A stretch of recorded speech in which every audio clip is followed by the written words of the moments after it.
மனோகருடைய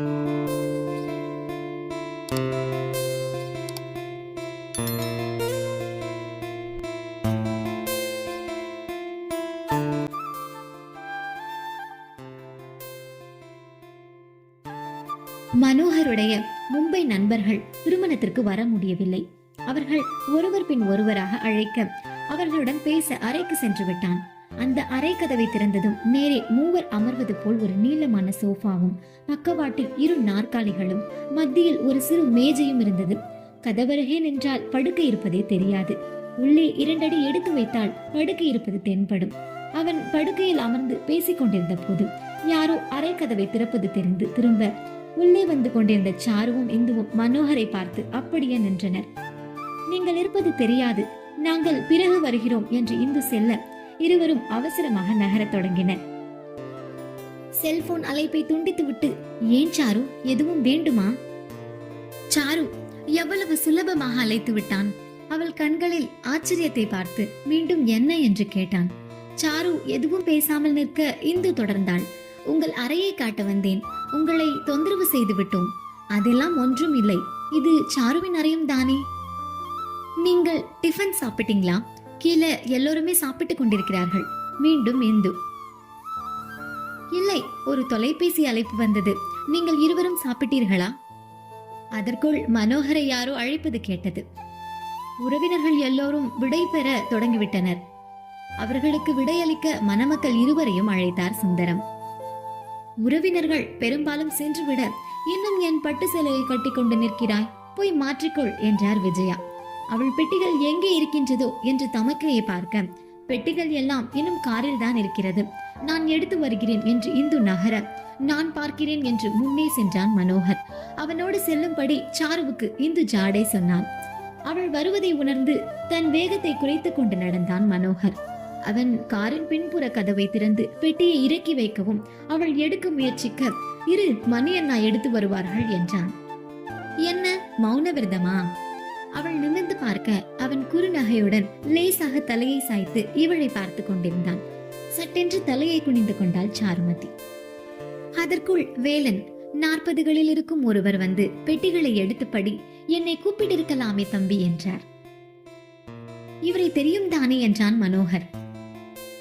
மணியை பார்த்து அவள் லேசாக முறுவலிக்க, தெரியாமல் என்ன தம்பி, சாருமா என்ன புது ஆளா என்று விட்டு உங்கள் அறையில் வைக்கட்டுமா என்று கேட்டுவிட்டு எடுத்துச் சென்றார்.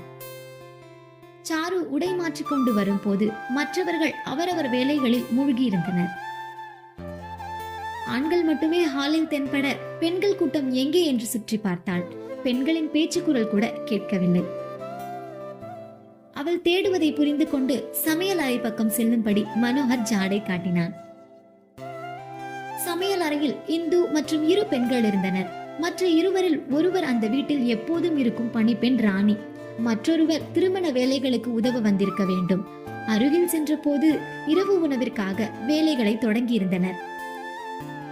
என்ன அக்கா, நீ மட்டும் இருக்கிறாய்? தங்கையை பார்த்து, தயாராகிவிட்டாயா? மற்றவர்கள் எல்லாம் ஓய்வெடுக்கிறார்கள். இதோ என்ன செய்ய வேண்டும் என்று சொல்லிவிட்டு வருகிறேன்.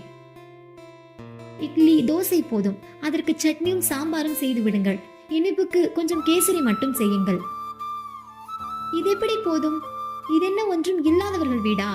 இந்த வீட்டிற்கு வந்து இத்தனை வருடம் ஆகிவிட்டது, இன்னும் ஒன்றும் தெரியவில்லை, சுதா சொல்லிக் கொண்டு வந்தாள். இந்த உணவு வேண்டாம், வேறு செய்யலாம் என்று சொன்னால் போதாதா என்று சாருவுக்கு தோன்றியது. அதற்குள் இந்து, இல்லை அண்ணே, அம்மாதான் செய்ய சொன்னார்கள். அம்மா சரியாக யோசியாமல் சொல்லியிருப்பார்கள். கூட சப்பாத்தி, பன்னீர் குருமாவும் கொஞ்சம் புலாவும் செய்யுங்கள் என்று சொல்லிவிட்டு சென்றாள் சுதா. சகோதரிகள் இருவரும் சுதா செல்லவும் ஒன்றாக பெருமூச்சு விட்டனர். இருவரும் ஒரே போல் செய்ததை பார்த்து அவர்களுக்கே சிரிப்பு வந்தது. சமையல் அறையை விட்டு வெளியேறி கொண்டிருந்த சுதாவுக்கு அவர்கள் சிரிப்பது கண்ணில் பட்டது. அக்கா தங்கை ஒன்றாக சேர்ந்து தன்னை பற்றி ஜாடை பேசுவதாக நினைத்தாள். ஆத்திரம் பொங்கியது அவளுக்கு.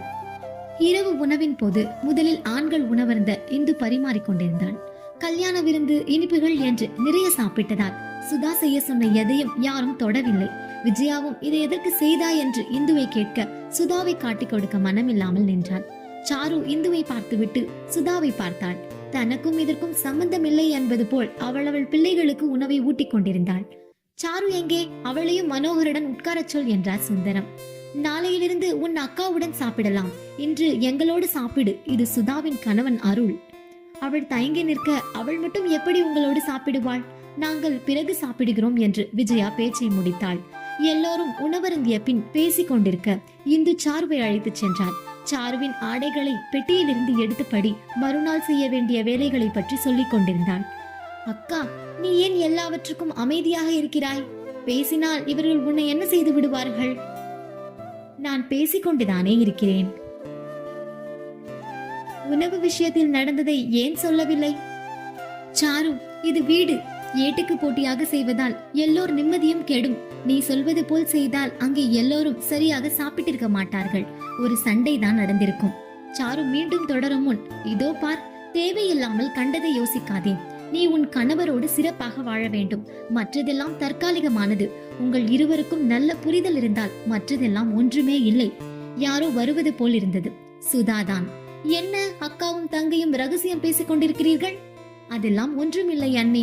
நாளை கோவிலுக்கு செல்ல வேண்டும் என்று சொல்லிக் கொண்டிருந்தேன் என்றாள் இந்து. சாருவின் பெட்டிகள் எல்லாம் திறந்து மெத்தை மேல் சில ஆடைகள் வைக்கப்பட்டிருந்தது. உன் தங்கை வந்து ஒரே நாளில் மனோ அறையை குப்பையாக்கிவிட்டால்? இப்போதுதான் எடுத்து வைக்க தொடங்கினோம். சாரு எப்போதும் அறையை நன்றாக வைத்துக் கொள்வாள் என்றாள் இந்து. நாளை உடுத்த வேண்டியதை எடுத்து வைத்துக்கொள். காலையில் சீக்கிரம் கிளம்ப வேண்டும். அப்படியே ஒவ்வொன்றாக எடுத்து அலமாரியில் அடுக்கு என்று சாருவுக்கு சொல்லிக் கொண்டிருந்தாள். அந்த அறையில் ஒரு சுவர் முழுவதும் அலமாரியாக இருந்தது. அதை திறக்க நினைத்த போதுதான் அது பூட்டி இருந்தது தெரிந்தது. பிறகு பார்த்து கொள்ளலாம் அக்கா என்று சொல்லிக் கொண்டிருந்த போது சாருவின் உடைகளை ஆராய்ந்தாள் சுதா. என்ன, புடவைகளே காணோம், எல்லாம் சுடிதார்களாக இருக்கிறது. எங்கள் வீட்டில் புடவை தான் பிடிக்கும் என்றாள் சுதா. உங்கள் வீட்டிற்கு வரும்போது கட்டாயம் புடவை கட்டிக்கொள்வேன் அண்ணி, கவலைப்படாதீர்கள் என்றாள் சாரு. இது உன் வீடு இல்லை என்று சொல்வது போல் இருந்தது. சுதாவுக்கு முகம் கருத்தது. இந்துவிற்கு கைகள் உதறியது. சாதாரணமாக பேசினாலும் தவறாக புரிந்து கொள்ளும் சுதா இதை நிச்சயம் சண்டையாக்குவாள். இந்து இங்கு வந்த புதிதில் சுதா ஏதோ சொல்லிக் கொண்டிருக்க, எங்கள் வீட்டில் இப்படிதான் செய்வார்கள் என்று சொல்லிவிட்டாள். இந்து கூறியது அவள் பிறந்த வீட்டை. ஆனால் சுதா வந்தவுடன் தனக்குத்தான் உரிமை என்று இந்து பேசுவதாக பெரிய சண்டையை இழுத்து விட்டாள். அவள் சொன்னதை நம்பி சக்திவேலும் இந்துவிடம் ஒரு வாரம் சரியாக பேசாமல் இருந்தான்.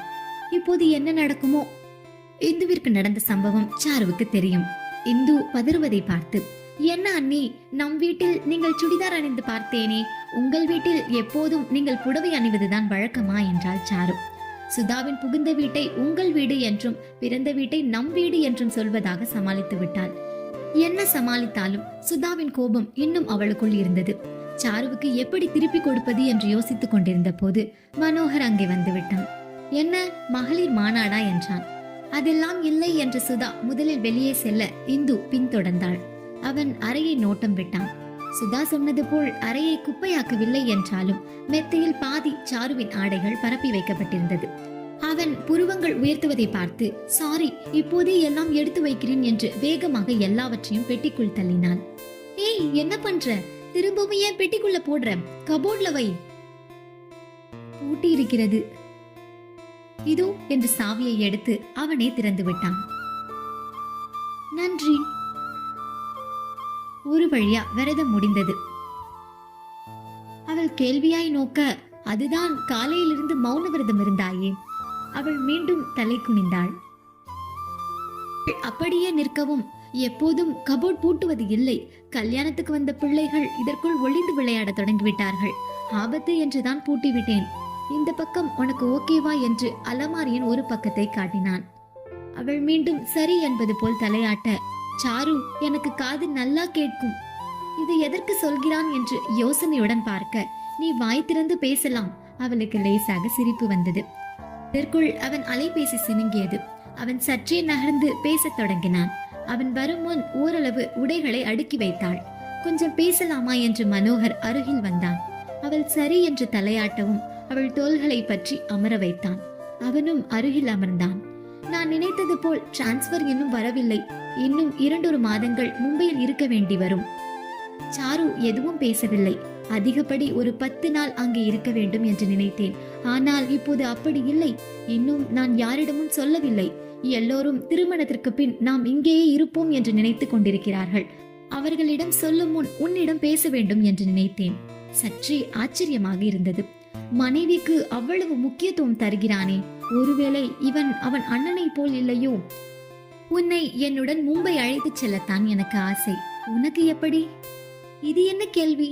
மனைவி கணவனுடன் தானே இருக்க நினைப்பாள்.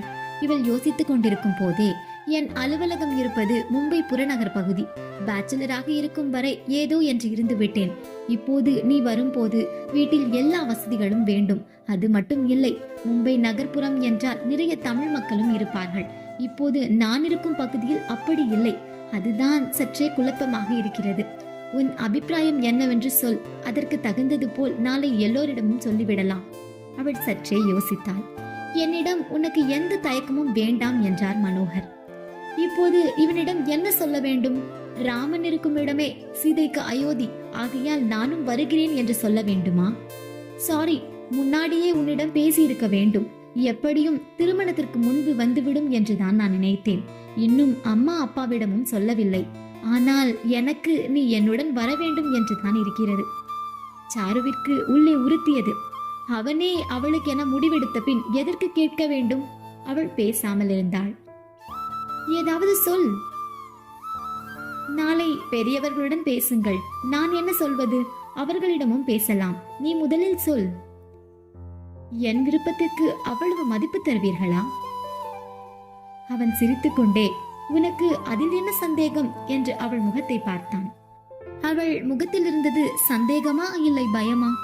இரண்டும் இல்லை. அவள் முகத்தில் இருக்கும் இறுக்கம் அவனுக்கு ஏதோ நெருடியது. உனக்கு களைப்பாக இருந்தால் படுத்துக்கொள், நாளை பேசலாம். அவன் சொன்னவுடன் சாரு சென்று படுத்துக் கொண்டாள். பாவம், களைப்பில் இருந்திருக்கிறாள் போல. இது தெரியாமல் நானும் ஏதேதோ பேசிக் கொண்டிருந்து விட்டேன் என்று எண்ணிக்கொண்டு மனோகரும் உறங்கச் சென்றான். மறுநாள் காலை அனைவரும் கோவிலுக்கு செல்ல வேண்டும் என்று புறப்பட்டனர். இரவில் சாரு முகம் இன்னும் மனோகர் கண்ணிலிருந்து மறையவில்லை. அவ்வப்போது மனோகர் சாருவின் முகத்தை ஆராய்ந்தான். அவளிடம் ஒரு உற்சாகமின்மை அவனை ஏதோ செய்தது. உடம்புக்கு எதுவும் செய்கிறதா சாரு என்று அவளுக்கு மட்டும் கேட்கும் வண்ணம் ஒரு முறை கேட்டான். அவள் தலையை திருப்பாமல் பார்வையை மட்டும் அவன் புறம் திருப்பினாள். இல்லை என்பது போல் தலையாட்டினாள். அன்று முழுவதும் அவளை கவனித்தான். அவள் யாரிடமும் கலகலப்பாக பேசவில்லை. மற்றவர்கள் சொல்வதை செய்தால் ஏதோ சாவி கொடுத்த பொம்மை போல. இவன் அறிந்த சாருவுக்கும் இப்போது இவன் அருகில் நிற்கும் சாருவுக்கும் எத்தனை வித்தியாசம்! ஒருவேளை இவளை தப்பாக புரிந்து கொண்டோமா? அனைவரும் வீடு வந்தனர். வீட்டை அடைந்ததும் மனோகர் இடமாற்றம் தாமதமாவது பற்றி சொன்னான். பெரியவர்கள் சற்றே கலங்கினார். அவர்கள் எதுவும் சொல்லும் முன் அதிகபட்சம் 2 மாதம். அதனால் சாருவை அங்கு அழைத்து செல்லலாம் என்று நினைக்கிறேன். என்ன கண்ணா, இப்போது வந்து சொல்கிறாய்? இனிமேல் இங்கேயேதான் இருப்பாய் என்றாய், இப்போது இப்படி சொல்கிறாய் என்றாள் விஜயா. மேனேஜர் இன்னும் 2 வாரங்கள் மும்பையில் இருக்க கேட்கிறார். எதற்கும் இருக்கட்டும் என்று இன்னும் வீட்டை காலி செய்யாமல் இருந்தேன். நீ இருந்த வீட்டில் உன் நண்பர்கள் இருக்க போவதாக சொன்னாய். இல்லை அம்மா, எனக்கு மாற்றம் உறுதியாகவில்லை என்று அவர்களுக்கு தெரியும். அதனால் ஒன்றும் தொல்லை இல்லை. 2 மாதத்திற்கு எதற்கு சாருவை அங்கே அழைத்து செல்வது? ஒருவேளை அதற்கு முன்பே வேலை மாற்றம் வந்துவிட்டால் நீ வேலையை முடித்து கொண்டு வா. அதுவரை அவள் இங்கேயே இருக்கட்டும். இதை ஓரளவு எதிர்பார்த்துதான் இருந்தான் மனோகர். அவளும் வரட்டும் அம்மா. ஒருவேளை இங்கே வர தாமதமாகும் என்றால் எப்படியும் சாருவை நான் அழைத்து போக வேண்டும். என்னடா 2 மாதம் என்றாய், இப்போது இன்னும் நாளாகலாம் என்கிறாய். என்ன நினைத்து கொண்டிருக்கிறாய்? இல்லை, உன் மனைவி வெளியூரில் தான் இருக்க வேண்டும் என்று விரும்புகிறாளா? அப்படி இருந்தால் சொல்லிவிடு. ஒரே நாளில் எடுத்த முடிவா, இல்லை கல்யாணத்திற்கு முன்பே பேசி வைத்துக் கொண்டு செய்கிறீர்களா? இன்னும் பேசிக்கொண்டே போனாள் விஜயா. சமையல் அறையில் அனைவருக்கும் டீ போட்டுக் கொண்டிருந்த சாருவுக்கு எல்லாம் கேட்டது. இந்துவும் அருகில்தான் தன் மகனுக்கு பால் ஆத்தி கொண்டிருந்தாள். தங்கியின் முகத்தை பார்த்தவள் சற்றே பதறி போய் பாலை மகனிடம் கொடுத்துவிட்டு அருகில் வந்தாள். சாருமா, கோபப்படாதே, அவர்கள் கோபத்தில் ஏதோ பேசுகிறார்கள். இந்துவை முறைத்து பார்த்தாள். அவர்களுக்கு மட்டும்தான் கோபம் வர வேண்டுமா? டீ அடுப்பில் பொங்கி வர அதை நிறுத்திவிட்டு நீ வா, நான் பார்க்கிறேன் என்று கப்புகளில் டீயை ஊற்றினாள் இந்து. நீ இங்கேயே இரு என்று சொல்லிவிட்டு அவள் மட்டும் மற்றவர்கள் இருக்கும் இடத்திற்கு வந்தாள். விஜயா இன்னும் பேசிக் கொண்டுதான் இருந்தாள். போதும் விஜயா, சற்றே உரத்த குரலில் சுந்தரம். அதுதான் 2 மாதம் என்கிறானே, விடு. இந்து அருகில் நிற்பதை பார்த்து, உன் தங்கை எங்கே? உள்ளே இருக்கிறாள். சும்மா சொல்லக்கூடாது. நேற்று வந்தவர்கள் சொன்னது போல் அக்கா தங்கை இருவரும் சாமர்த்தியசாலிகள். காரியத்தை சாதித்துக் கொண்டு உள்ளே ஒன்றும் தெரியாதவள் போல் நிற்கிறாளா? விஜயா மீண்டும் சுந்தரம் அதட்டினார். அம்மா, அவளுக்கு இது பற்றி ஒன்றும் தெரியாது. நீங்கள் தேவையில்லாமல் கற்பனை செய்யாதீர்கள். எனக்கு பதிலாக வரவிருக்கும் புதிய நபர் வர மேலும் 1 வாரம் ஆகலாம். அதுவரை என் மாற்றத்தை உறுதி செய்ய முடியாது என்று இங்கே கிளம்பும் முன்தினம் தான் சொன்னார். அப்போதே சொல்லி எல்லோருக்கும் கஷ்டம் தர வேண்டாம் என்று இருந்தேன். புது ஆள் வரவில்லை என்றாலும் நான் 1 மாதத்தில் கிளம்பி விடுவேன் என்று சொல்லிவிட்டேன். பொறுப்புகளை அப்படியே உதறிவிட்டு வர முடியாது. மேனேஜர் புரிந்து கொண்டார். அதிக நாள் இழுத்தடிக்க மாட்டார்.